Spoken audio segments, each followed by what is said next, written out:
Hope in the ocean of clouds, Elysium awaits. That's what it says on the inside of the special edition. Very shrewd. Hey everybody, it's Chugga Conroy. Welcome back to more Xenoblade Chronicles 2. Last time, we saved Allrest and brought down Malos, and started a new life in the real Elysium. This time, we have a lot of things to talk about in relation to things before we do any game playing, so I'm gonna let you know in advance. This is going to be a lore video that expands upon the story that will feature very little gameplay. It includes things that aren't explicitly spelled out in the game, thoughts on things, topics related to the ending, implications, that kind of stuff. By opening things up, we now have the option to begin New Game Plus. I would advise waiting a little bit on this. Certain things are kept, certain things are reset, but I think you're gonna want to play the base game a little while longer before going into that. That'll be saved for another day. So anyway, in this video with no gameplay in it, let's start by refighting the final boss. I mentioned that Artifice Ion has a world-ending attack called Prometheus if it gets down to 20 HP and you don't chain attack or beat the tar out of it fast enough like I did. Oh my god, we are starting with another topple! How am I getting this lucky? It's not unheard of that you get launch. I like how its launch is just it straightening its back up a little bit more than it usually does. Because it couldn't exactly spin around without just looking hilarious. That's really funny. Yeah. So anyway, yeah, we have an attack that we need to see. You didn't really get to see X-Star all that well in the original fight, so there you go, there is it hitting multiple targets regardless of aggro, just like I told you. So, as we're fighting this boss, I kinda wanna talk about something that I didn't wanna say to sour the mood in such a serious moment. I don't like this final boss that much. It's not the worst boss fight of all time or anything, I just think it's a little bit disappointing on a gameplay level for a final boss. I don't like how he's just standing all the way over there on the other side of this giant air hanger while you're swatting at the air and doing damage to him. I know you're not always within actual striking distance of enemies, but you're at least close enough that it feels like it has impact. Here it doesn't feel like it has impact. Without being specific and spoiling too many things, it's just a boss from Xenoblade 1, only not as good. There is another giant robot in that game who has a big world-ending attack that you gotta watch out for, and you're fighting them inside of a giant hangar on a little platform. And in that game, it's just done a lot better. I don't like this boss fight very much, unfortunately. It also doesn't feel very personal when he just screws off to 500 frickin' feet away from you on the other side of this giant room and doesn't really seem to care or react to what you're doing. Then he just kinda decides to float back over to you and let you hit him for a while. And also, I know this wasn't intentional on the part of the designers, but if there's one thing in this game that is consistently super glitchy, it's fences. Specifically, fences in chain attacks. And you want to know what two elements exist in this fight and are really crucial for you to use? Yeah. I've known people who lost this fight because of their chain attacks glitching because of the fences. Really bad glitch for your game to have when your final boss is like this. I just don't think this is a very good one. This should be enough for you! Break! War of the Servants! Yeah. War of the Servants, yeah! There's those artifices that he summons. They are level 69. They are higher level than the ones that you'll find outside, making them decently tougher challenges. Personally though, I never had much issue with Morag just evading them whenever I needed them to, so I usually just focus on the big bad rather than them. Even in my first playthrough of me hardly leveling up my skills, Morag's resilience against ranged attacks was just so good I never had to worry about her taking damage in this fight. Pretty much the only value I see in them is that they give pretty decent experience points. If you want to level up in the middle of the fight for a full heal, there you go. There's a once per fight art that we never saw, Flame Gear. This resets aggro, it becomes enraged and changes its element to dark. Its stats go up like any enraged enemy does, but in turn, it takes a lot more damage from its elemental weakness than it does otherwise. It's Mythra's time to shine. What would the old man think, seeing us Aegis's fighting Much obliged, chum. That's a good line. I never knew he said that. He has good lines in this fight, by the way, like, just in general. I've been really liking his performance hearing them right here. Wait, he's doing War of the Servants.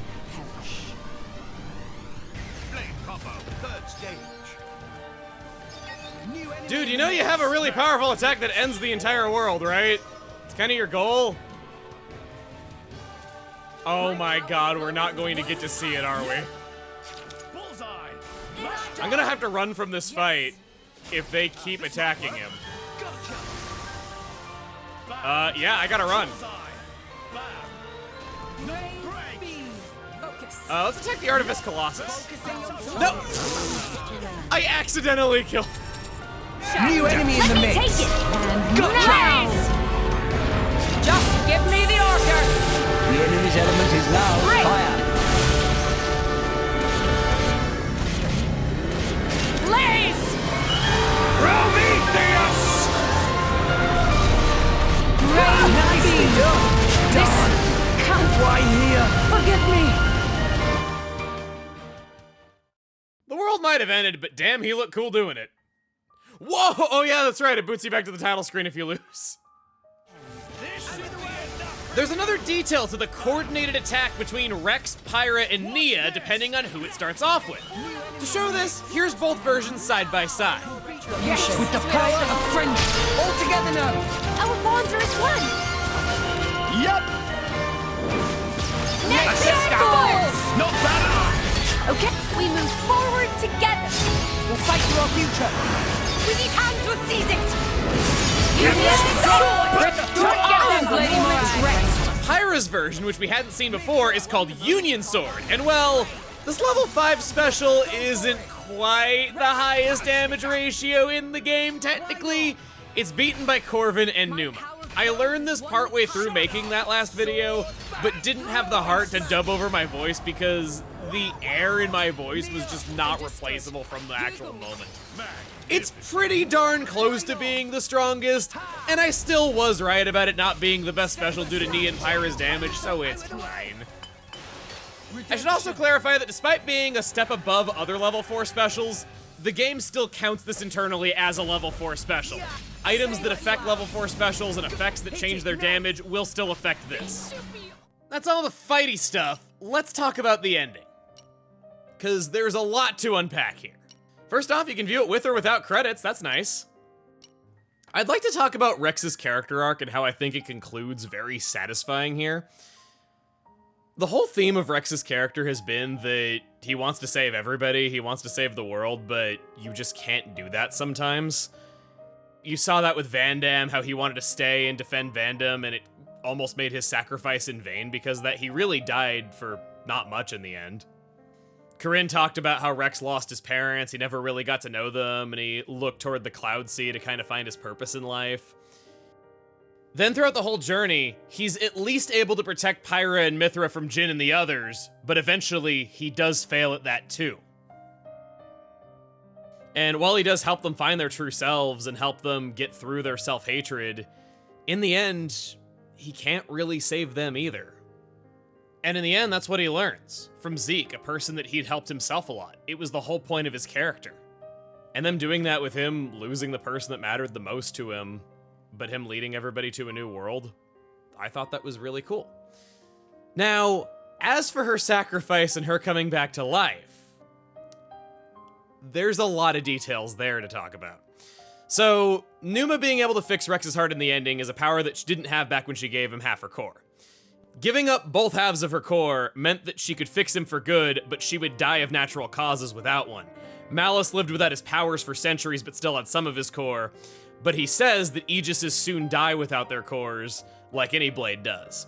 Since she was going to die anyway, she was able to do that for him and live on just long enough to be able to activate Ion enough to destroy the World Tree.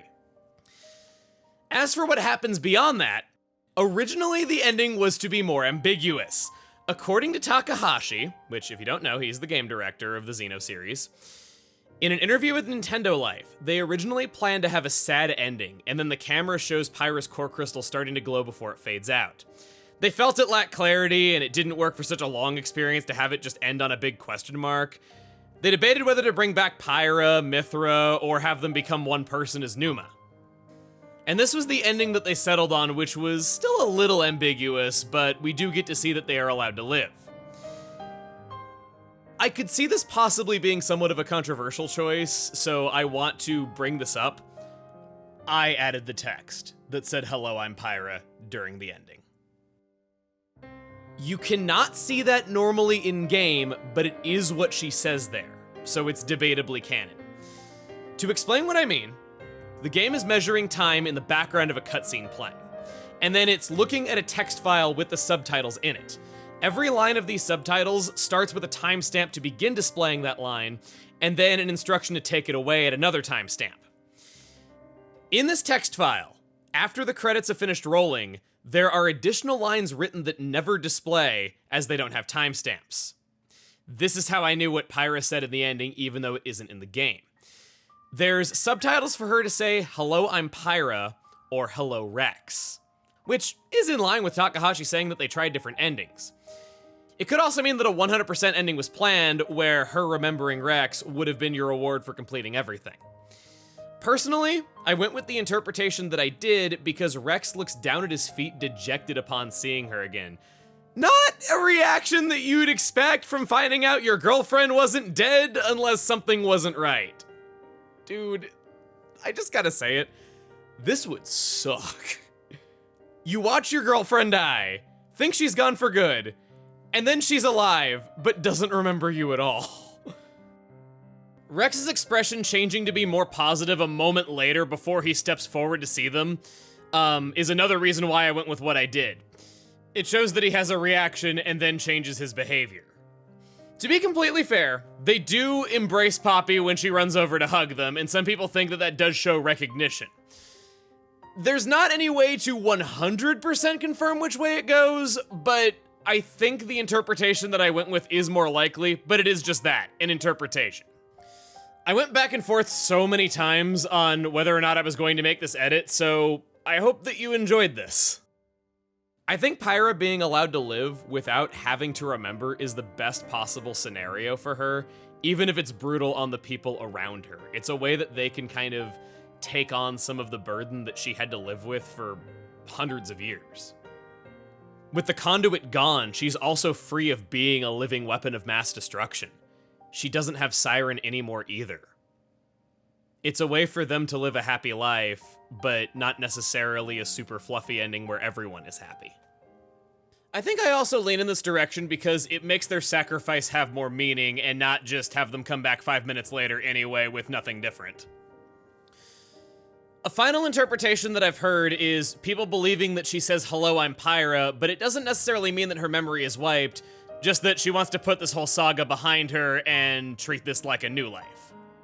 Another thing I did for the ending that I wanted to talk about was the ending theme, "One Last You."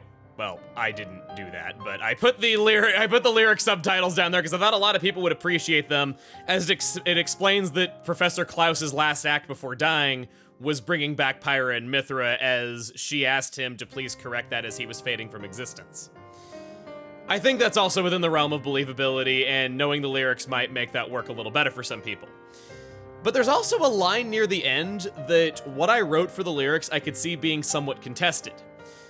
In the official lyrics, there's a line that goes, "Can you please spare me some time with the one man I loved?" Can you please spare me a time with the one man I love? For the life of me, while doing research for this, or just listening to the song so much over the last few years in general, I could never hear this. I always heard it as, "Can you spare me a time?" So I decided to reach out to the lovely vocalist who graced us with this song, Jen Bird. And she told me that she's able to confirm that she was indeed singing "Spare Me a Time." You aren't hearing things, and neither was I. As far as I'm aware, that is new canon information, and I appreciate Jen for giving that to us. Thank you. I've told you a hell of a lot of things I like about the ending, and a hell of a lot of things I'll defend about the ending. But now I'd like to tell you something I don't like about the ending. I don't like how often they make characters whisper something to another character and you don't get to hear what they said. I feel like you can do that sometimes when trying to be ambiguous with certain details and not over-explain everything, but in the span of the last hour of the game, they do it 3 separate times.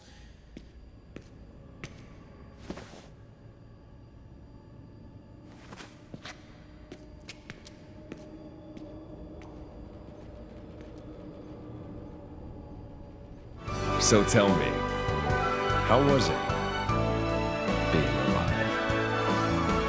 Do you really want to know? Well,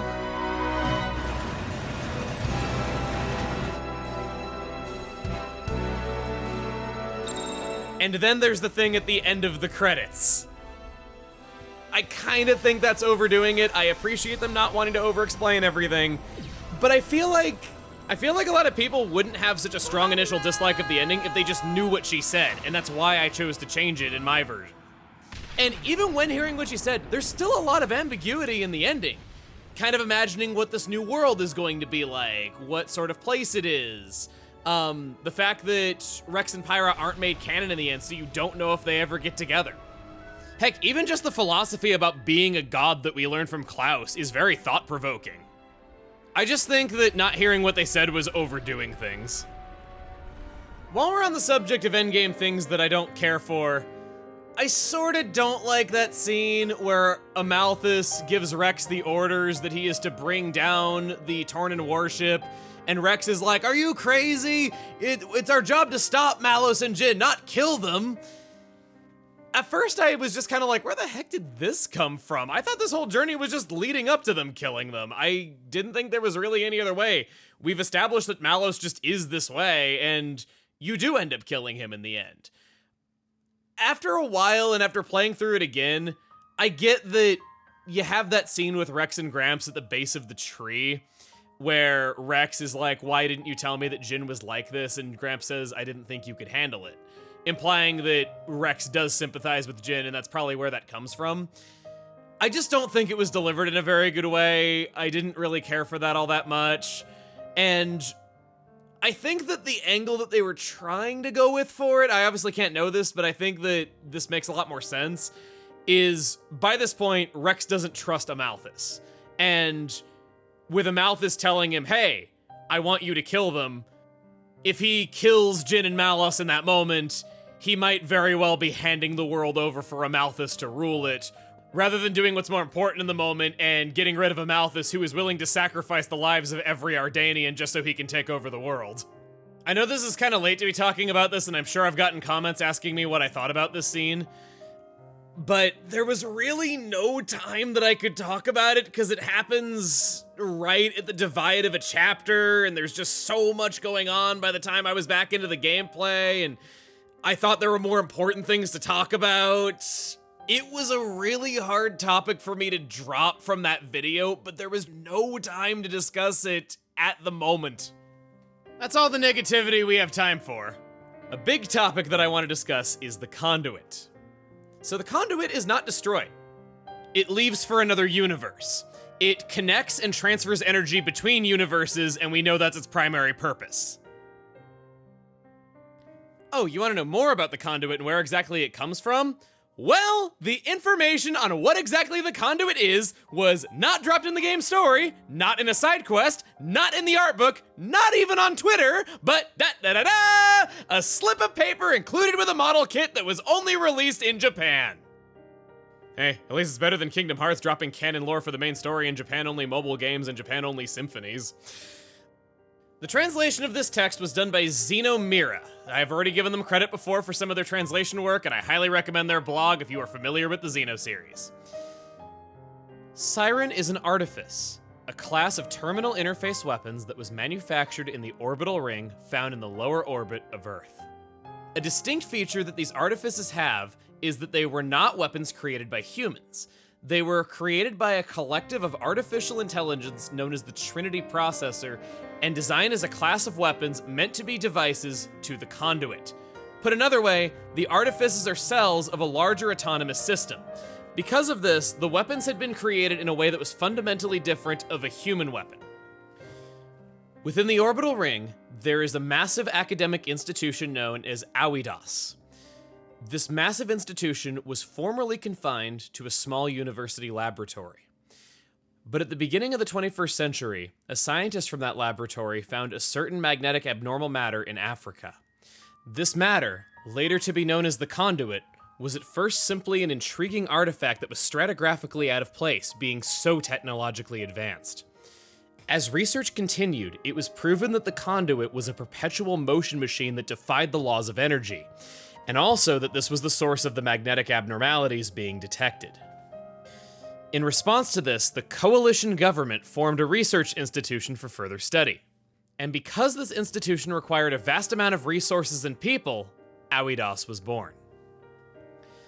According to a report filed 10 years after the formation of Awidos, the conduit was, as the name implied, a gate.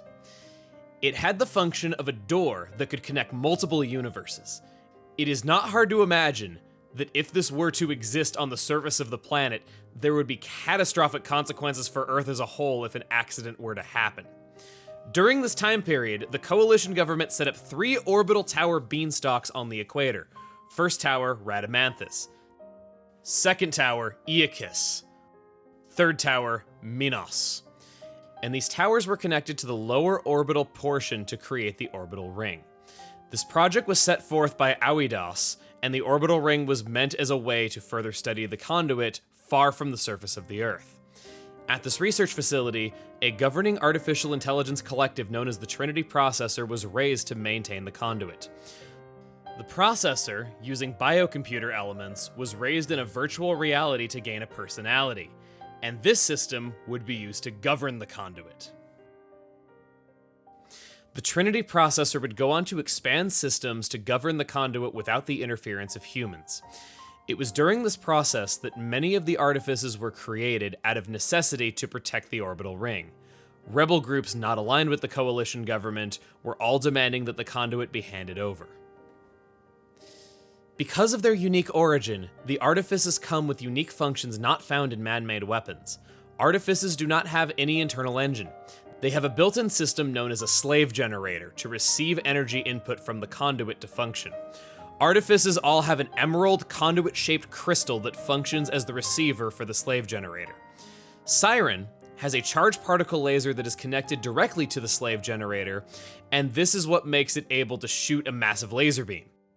In actuality, it is far more accurate to say the slave generator charged particle beam had some additional upgrades to make it what it is on Siren. Siren was a shining blade, a beautiful and simple device meant to be wielded against those the Trinity Processor deemed a threat. There is a design philosophy to it that won't be found in anything man-made. I can offer expansions of many of these points. For one, the term coalition government is the same language used in Xenoblade Chronicles X's version of Earth. The coalition government knew the war was coming. Biocomputer is similar language to Xenogears. As for Aeacus and Minos, these are usually brothers to Rhadamanthus in Greek mythology, the first low-orbit station that we visited. Rhadamanthus is the king of Elysium, while the others are judges of the dead. You can infer some of this in-game because Rhadamanthus is referred to in the in-game maps as the first low-orbit station. Naturally, there are others. The orbital ring exists because they could build as many space stations along it as they wanted without having to construct a new space elevator for every single one. They could simply dock the desired space station along the space elevator whenever it needed to be accessed. I've already mentioned that the conduit is a clear reference to the Zohar from Xenosaga serving the same purpose, and might in fact be the Zohar, or just be this universe's Zohar. As Klaus said, many universes exist unaware of each other. This is furthered by this lore because the Zohar in Xenosaga was dug up in that universe's Kenya in Africa. Klaus's words have far-reaching implications that every Xeno game might be canon to the others, just happening in separate but barely connected universes. It could be inferred that Professor Klaus was a university professor who was tasked with studying the conduit, learning what it was capable of, and as he was one of the scientists who was most familiar with it, was chosen to live in space alongside his colleagues to study it further. Next, I'd like to talk about the music that plays in the World Tree, Yggdrasil. I mentioned that its theme was a combination of the Xenoblade series theme as well as a battle theme from Xenosaga. This was challenged by a few people, and I think it was generous to call it a remix, more so than just simply a song with similar themes to it. I talked to a highly qualified musician, aka my friend Sab Irene, asking if she could analyze this music as she is a music teacher and explain it better than I ever could. Take it away. Hey everyone, it's Sab Irene here. Often in video games, there are repeated melodies used throughout a game to represent a character or theme. We call these repeated melodies motives. And there are a lot of motives in Xenoblade Chronicles 2. One of the iconic motives from Xenoblade Chronicles 2 is what I call the Where We Used to Be motive. Let's listen to it.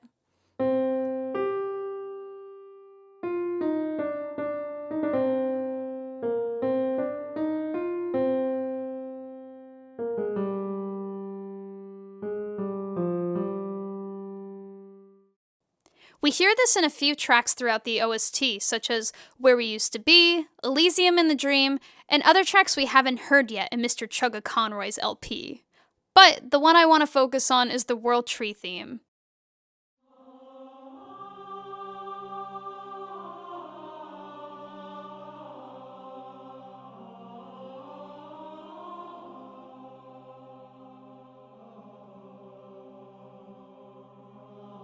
We start with this Where We Used to Be motive in a reverberant choir, almost to signal we're right outside Elysium. We hear the music echoing from this magical destination as we climb the tree. Then, we get this sick version of the melody on electric guitar with more embellishments at the end of the phrases. Almost insinuating as we get closer to the top of the tree, we can feel and hear more of Elysium.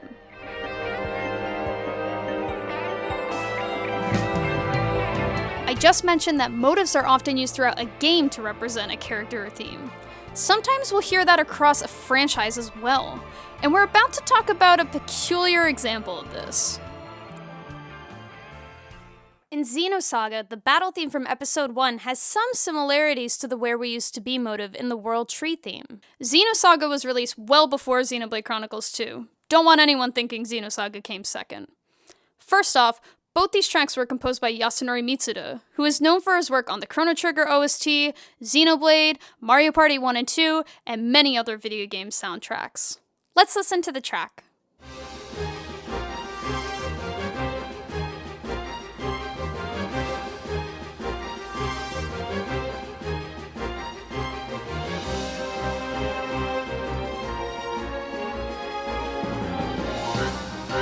Both tracks have the same composer and are both in the key of C minor. The tempo to the World Tree theme is half of the Xenosaga battle theme, but I don't think that's too big of a deal. Let's compare the two side by side. We see they are both in the same key, and they have a similar contour in the very beginning and the very end.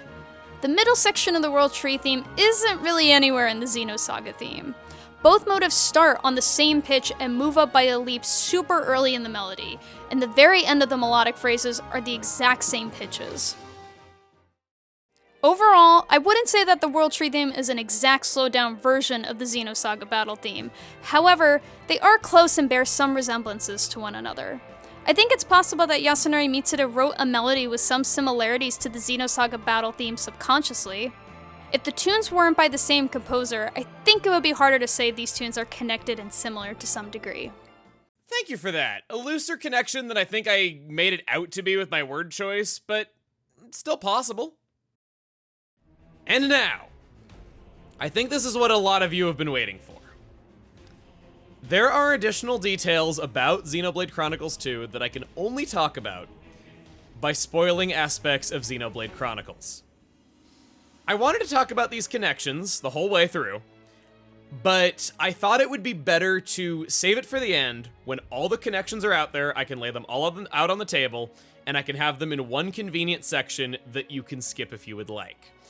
If you have not beaten this game, I once again, probably the 5th time in the series, highly recommend it. The Definitive Edition is on Switch. If you've played Xenoblade 2, you have access to Xenoblade 1. It's infinitely worth the money. It's an excellent value for the price. Very big game, excellent story. I think a better story than this game even. It is my favorite video game I have ever played. So please, if you enjoy this game even a little bit, I would recommend that you play it before continuing through this video. Otherwise, the rest of this video is skippable. Click on to the next one. This is my last warning. I'll give you about 5 seconds.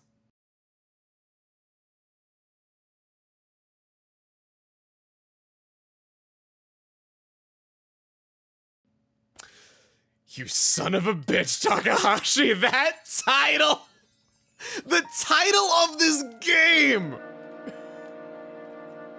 When I was playing through this for the first time, I was like, you know, this game is really good, but come on, it deserved its own title. It didn't need to piggyback for sake of marketability off of the original game. It didn't need any of that. You could have just called it anything else. You could have called it, I don't know, Xeno Woman or something. Okay, no, it's a terrible title, but you know what I mean. Like, I was thinking it could just be called Xeno anything else, but it was only called Xenoblade because the original was such a big influential game in the world of RPGs. Holy cow! When I saw the experiment in the Spirit Crucible, that was the moment that I pieced it together. And I was like, the title of this game is brilliant. It was hiding in plain sight, and I never noticed it. Oh my god. Okay. So, there's some history behind this title as well. They want to keep titles simple, and they have discussed in interviews making a Xenoblade Chronicles 3, and also an X2. I like this. It's so annoying when nothing is clear about order. It's really nice that Xenoblade Chronicles X, being in its own universe, gets to have its own separate numbering system, and it's not all confusing where some games take place in the same universe and others don't.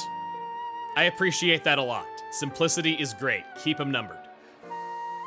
I also want to say I think this was the perfect way to do a sequel. Having a story that doesn't really have much impact or retcon much of anything out of the original story. It's fairly disconnected, and then you realize it very late, only if you've played it. This is a perfectly serviceable standalone story, and you don't need context from the first one to understand it, but you appreciate it more. I've known people that played 2 first, as they didn't have access to the Wii version of the original because it was so rare, or the 3DS version because it needed a new 3DS to be played.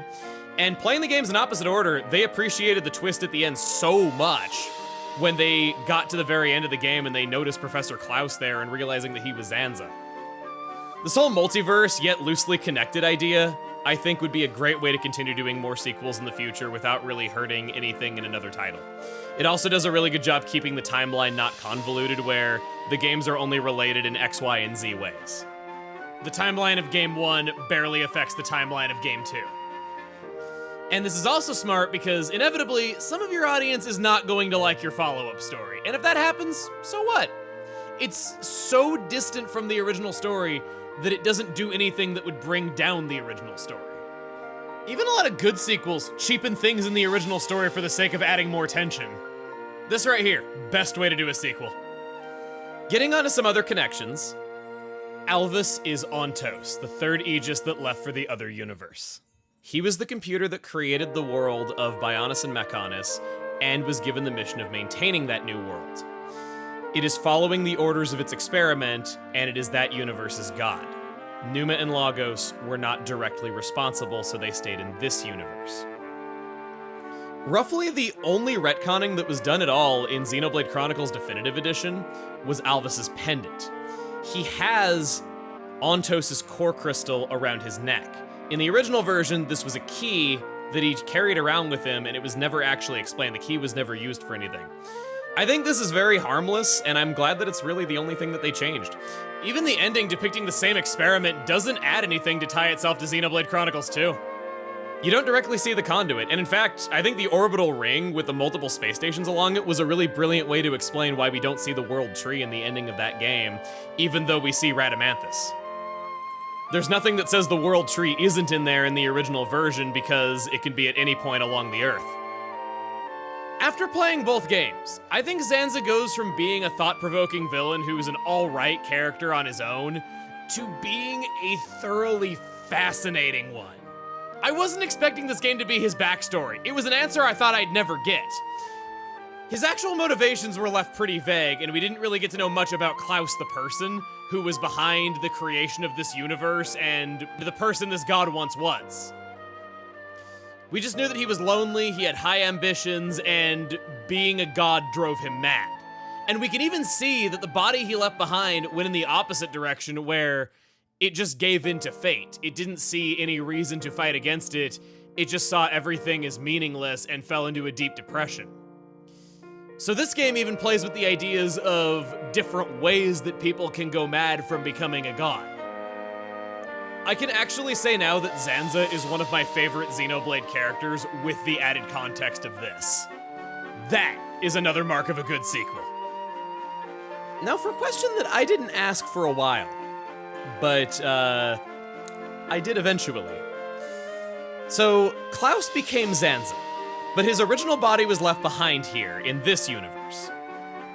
Galea also became a god. She's Mayneth. We didn't know Mayneth's original birth name until this game came out, but now we do. We also know from Alvis that Zanza and Mayneth are merely souls. That is why the bodies were left behind and why Zanza needed a body to keep on living. So, if Zanza leaves his body behind in this universe, what about Mayneth?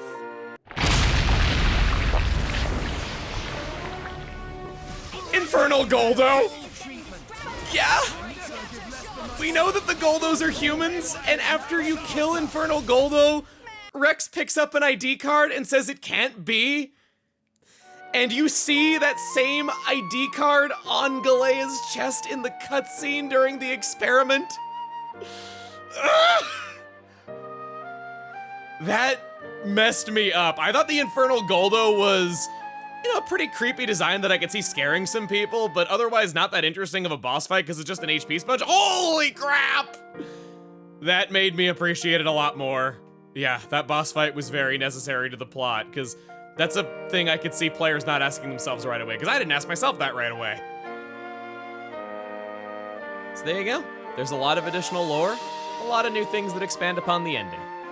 I hope this video gave you a greater appreciation for the story. I don't think all of this information needed to be in the game. The conduit's discovery didn't have a good place in the ending scenes, and it wasn't overly necessary for the plot to work, so I'm not that upset about it. I just wish it was officially released in English if they were going to exclude it from the game itself. Pyra's words, on the other hand, I found the ending way more interesting and investing when I learned what was said. Wanted to have a nice slow video like this before we get into the meat of the post-game, which is what we're doing next time on Xenoblade Chronicles 2. See you guys then.